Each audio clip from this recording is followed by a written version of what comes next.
Olá, amores. Olá, amoras. A gente vai fazer esse vídeo em duas partes para que eu possa falar com esta velocidade que me é habitual e para que a gente possa ir mastigando os conceitos. É um vídeo sobre uma introdução à filosofia da linguagem. E o que é que eu vou fazer aqui? Eu vou apontar 10 tópicos que são problemáticos na compreensão do que eles significam nesse primeiro vídeo. E no próximo vídeo eu vou apontar 9 tópicos e vou fazer uma conclusão do tema dessa introdução. Então, para a gente não perder tempo, eu já vou começar com o primeiro tópico. Bertrand Russell, que é um dos iniciadores desse pensamento, dessa filosofia da linguagem, pretendia encontrar uma linguagem que fosse tão específica, tão objetiva, que evitasse as confusões que nós percebemos em nossa comunicação habitual.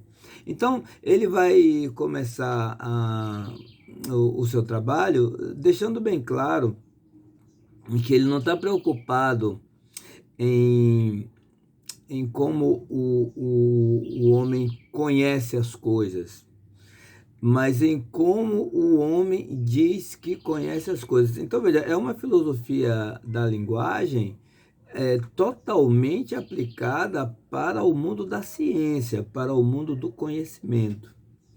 A primeira questão é, para você dizer qualquer coisa sobre o mundo, ou seja, para fazer ciência, você precisa fazer proposições. Então, a gente vai primeiro explicar o que é uma proposição. Primeiro ponto, o que é uma proposição? Proposição é qualquer sentença em que algo é dito a respeito de algo. Ou seja, é uma frase com sujeito e predicado, não é uma pergunta, não é uma exclamação, não é uma interjeição. É uma frase com sujeito e predicado. Onde está Wall-E? Não é uma proposição. Ah, meu Deus, não é uma proposição. Tomara que tudo dê certo. Não é uma proposição. Epa, não é uma proposição. Adonis ama Martinha. É uma proposição. Tem um sujeito, Adonis, e tem um predicado, ama Martinha. Então, algo está sendo dito a respeito de Adonis. Tá? O livro está sobre a mesa, é uma proposição. Algo está sendo dito do livro. Né? Há um livro e este livro está sobre a mesa. O livro é o sujeito, está sobre a mesa é um predicado. Né? Então, já sabemos o que é uma proposição. Já sabemos o que a filosofia da linguagem pretende. Repetindo, encontrar uma maneira de dizer as coisas que seja inequívoca, como a matemática faz, né, em última instância. Terceiro ponto. Vamos lá? O primeiro, o que é que a filosofia de Bertrand Russell quer? Segundo ponto, o que é uma proposição. Terceiro ponto, diferença entre objeto e fato. Por que que a gente vai falar sobre isso? Porque durante toda a discussão da filosofia da linguagem, vocês vão encontrar essas duas expressões. O objeto do mundo, o fato do mundo. O que é um objeto e o que é um fato? Objeto é cada coisa particular. Caneta é um objeto, casa esta caneta é um objeto, esta casa é um objeto, ok? Observem que eu me corrigi, eu coloquei esta caneta, esta casa. Por quê? O objeto é algo que eu posso identificar sensorialmente, ok? Bertrand Russell tem muito cuidado para não falar de generalizações. Casa, caneta.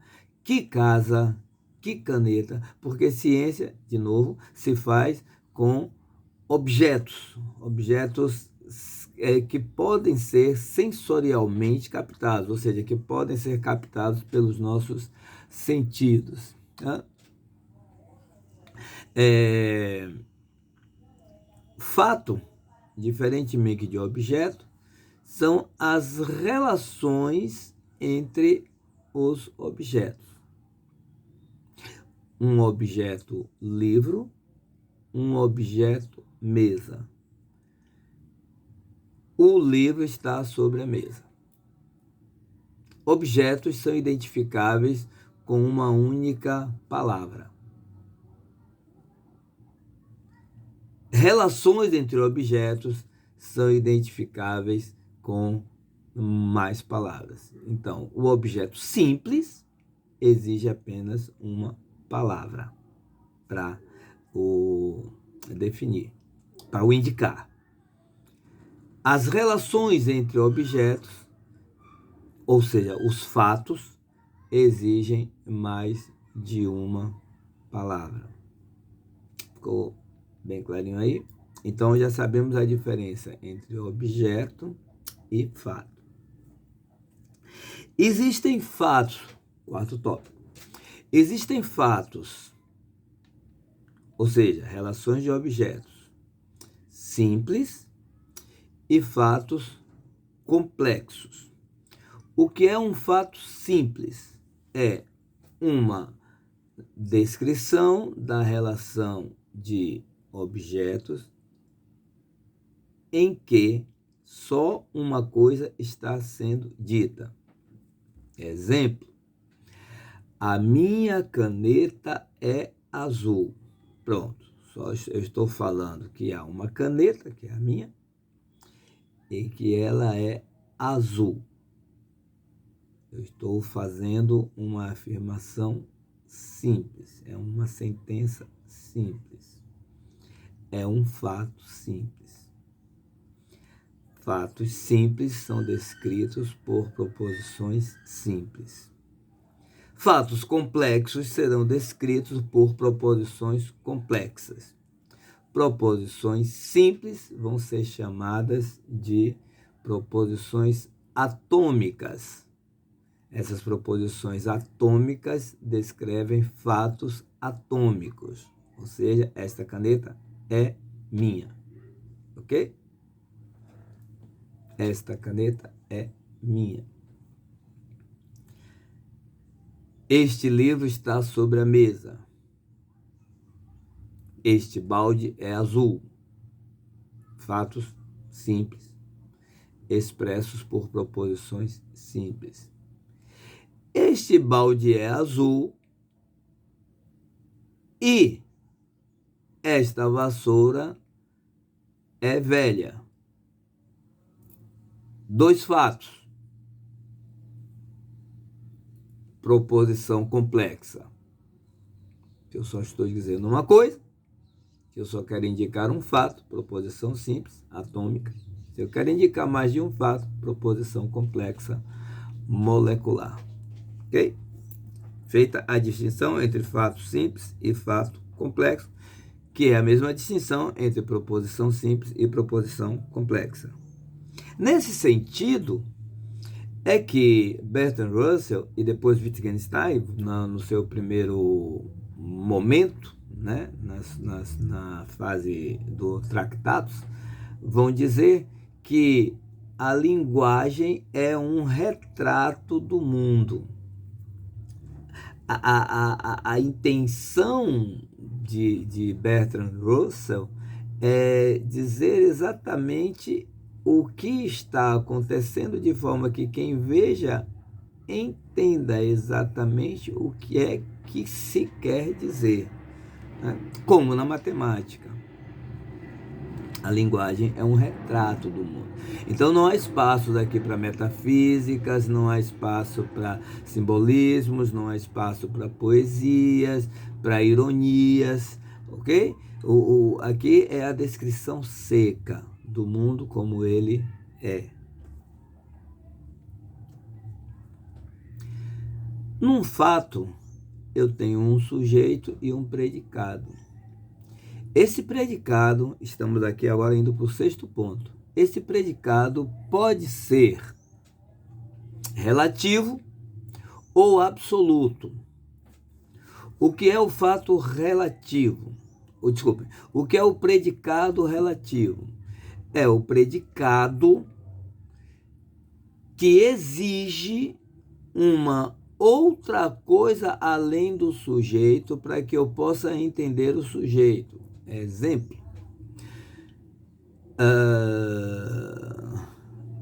A árvore é mais baixa ou é menor do que a montanha. Ora, quando eu digo que a árvore é menor do que a montanha, esta árvore é menor do que aquela montanha, eu preciso da montanha para determinar o tamanho da árvore. Menor é um termo relativo. Menor não é um termo absoluto.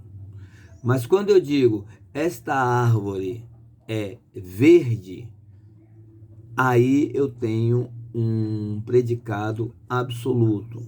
Este livro é azul, eu tenho um predicado absoluto. Este livro é melhor do que aquele livro, eu tenho um predicado relativo. Então, sempre que eu estiver comparando, eu vou ter um predicado relativo. Sempre que eu estiver tratando da qualidade específica daquele objeto naquele momento, eu estou com um predicado absoluto. Sétimo item.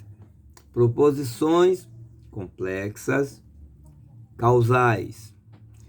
Uma proposição complexa é causal quando eu acredito ou quando eu afirmo que A gera B. Bertrand Russell diz que não podemos considerar como efetivamente verdadeiras as descrições das proposições causais. Por exemplo, a casa pegou fogo porque deixaram uma vela acesa. Esse é um ponto delicado porque tem a ver com uma discussão que começou no século XVIII com David Hume, quando David Hume disse que a causalidade é fruto do nosso hábito. De tanto ver B acontecer depois de a gente passa a acreditar que é A quem gera B. Mas David Hume diz que se formos observar com bastante cuidado as relações de causalidade, nós seremos obrigados a admitir que não sabemos como é que A gera B. Então, não é correto, não é lógico dizer que A gera B. Por exemplo, David Hume ainda usa o exemplo do pão. Ele diz, você come um pão e você se alimenta. Logo, você diz que o pão alimenta a pessoa. Mas nós não sabemos exatamente como é que isso se dá. Inclusive, ele entra na discussão mesmo da fisiologia da alimentação. Ele vai dizer, olha, você pode descrever todo o processo fisiológico da alimentação, mas ainda está faltando alguma coisa para ele. Mas como é que no fim de tudo isso você tem a energia retomada? O que é energia? Ou seja, são tantas perguntas entre o pão que você engoliu e o estar alimentado, que é melhor você dizer, olha, sempre que eu como pão eu fico alimentado. Pronto, isso aí está resolvido. É melhor do que dizer que o pão alimenta. E Bertrand Russell retoma essa mesma ideia para dizer que em proposições causais não é seguro afirmar que A gerou B, né? Ou seja, que um fato está realmente causando outro fato. Oitavo ponto. Há palavras que não são fatos do mundo, mas relações. Isso aqui é tranquilo. Aqui a gente já começa a pisar num terreno mais, né? Lógico. Quando eu digo o livro está sobre a mesa e a caneta está na lixeira, esse I não é um objeto, né? Esse I é uma relação, né? Eu estou relacionando os dois fatos, né? O também não é um objeto, é uma maneira de identificar o gênero, ou seja, são palavras que você vai usar nas proposições, mas que não são objetos que são tocáveis ou que são perceptíveis aos sentidos. Elas indicam relações. E essas relações, nono tópico, essas relações são universais. O que eu quero dizer ao dizer que as relações são universais? O livro está sobre a mesa. Sobre é sempre sobre. Sobre não pode ser sob nem ao lado. Por que isso é importante? Porque estamos procurando uma linguagem que seja tão segura quanto a matemática. Então, Bertrand Russell está procurando no nosso falar cotidiano o que é que pode ser utilizado para uma linguagem que seja absolutamente segura, né? E uma das garantias da linguagem segura é essa, que você, ao dar determinada, ao indicar determinada relação, essa relação seja universal, ou seja, vale para qualquer outra combinação, e assim eu garanto que a pessoa está entendendo, né? Se eu digo que há uma caneta dentro do estojo e o meu ouvinte entende que dentro pode significar ao lado, aí nós estamos no inferno da comunicação. Por isso, ele vai dizer que as relações são universais. E décimo tópico deste vídeo, daqui a pouco a gente vai fazer o outro vídeo, que é onde a gente vai tratar da questão do conhecimento, porque a filosofia da ciência ou a filosofia da linguagem é uma filosofia irmã da ciência, né? Ela está querendo criar instrumentos, né, da linguagem que sirvam para a ciência. Então, no próximo vídeo a gente vai falar do conhecimento. Último tópico deste vídeo. Somente fatos particulares podem ser nomeados. Isso é básico, porque é aqui que Bertrand Russell e todos os outros estudiosos que forem enfrentar a proposta de uma filosofia da linguagem, é aqui que eles definem que tipo de ciência pode ser feita a partir de que tipo de linguagem pode ser usada. Vou repetir a frase. Somente fatos particulares podem ser nomeados. Vocês se lembram no início do nosso vídeo que eu falei assim, eu falei mesa, caneta, depois eu disse, olha, esta mesa, esta caneta. Por quê? Porque mesa é uma generalização. Então, eu não estou nomeando. Eu não estou nomeando alguma coisa, eu estou nomeando uma ideia. Você lembra lá de Platão, do mundo das ideias, da querela dos universais, do nominalismo? Ou seja, quando eu quero falar de algo, eu preciso me dirigir a coisa específica. Então, esta caneta, este livro, este armário, este país, fatos particulares. Então, este país está em guerra. Pronto. Fato. Agora, veja só. Países entram em guerra. Eu já comecei a me afastar do que a filosofia da linguagem pretende. Então, a gente vai fechando aqui esse primeiro ponto, né, em que eu estou dando aqui um pouco do vocabulário, e no próximo vídeo a gente conclui a ideia. Obrigado, amores. Obrigado, amoras. Até o próximo vídeo. Tchau, tchau.